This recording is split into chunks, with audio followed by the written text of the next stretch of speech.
નમસ્તે મિત્રો, તમારું દિલથી સ્વાગત છે મારી ચેનલ જેસ્ટી રેસિપીઝમાં। આજે આપણે બનાવવા જઈ રહ્યા છીએ એકદમ સરળ રીતે હેલ્ધી એવો ખૂબ જ ટેસ્ટી વેજ ચિલ્લા, જે બ્રેકફાસ્ટ માટે પણ પરફેક્ટ છે અને સાંજના નાસ્તા માટે પણ ખાઈ શકાય છે। તો ચાલો મિત્રો, સમય બગાડ્યા વગર શરૂ કરીએ આજની આ ખાસ રેસીપી। વેજ ચિલ્લા બનાવવા માટે સૌપ્રથમ એક બાઉલ પૌવા લેશું। પૌવાને 3 થી 4 વાર સાફ પાણીમાં ધોઈ લેશું, જેનાથી પૌવામાં રહેલી ગંદકી નીકળી જાય અને પૌવા એકદમ સાફ થઈ જાય। અહીં પૌવા સારી રીતે સાફ થઈ ગયા છે।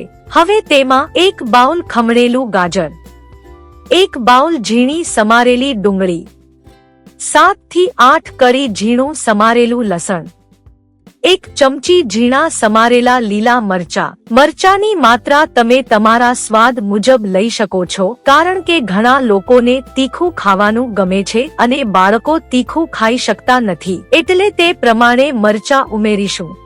ત્યારબાદ તેમાં થોડા ઝીણા સમારેલા લીલા ધાણા, સ્વાદ પ્રમાણે મીઠું, એક ચમચી લાલ કાશ્મીરી મરચું, એક ચમચી ધાણા જીરું પાવડર અને અડધી ચમચી હળદર ઉમેરીશું।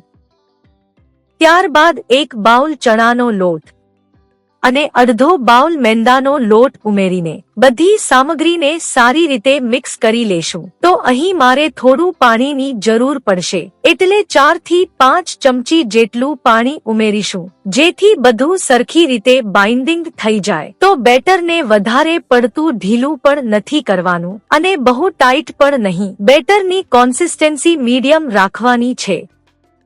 તો બસ, વેજ ચિલ્લા માટેનું બેટર તૈયાર છે। તો પેનને મીડિયમ થી લો ફ્લેમ પર મૂકી તેમાં 1 ચમચી તેલ નાખીને પેનને ગ્રીસ કરી લેશું।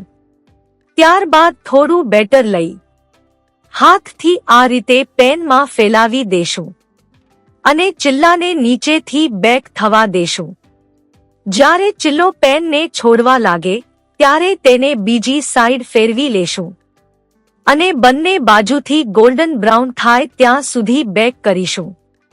જુઓ મિત્રો, ચિલ્લા એકદમ સરસ રીતે બેક થઈ ગયા છે, તો તેને પ્લેટમાં નીકાળી લેશું।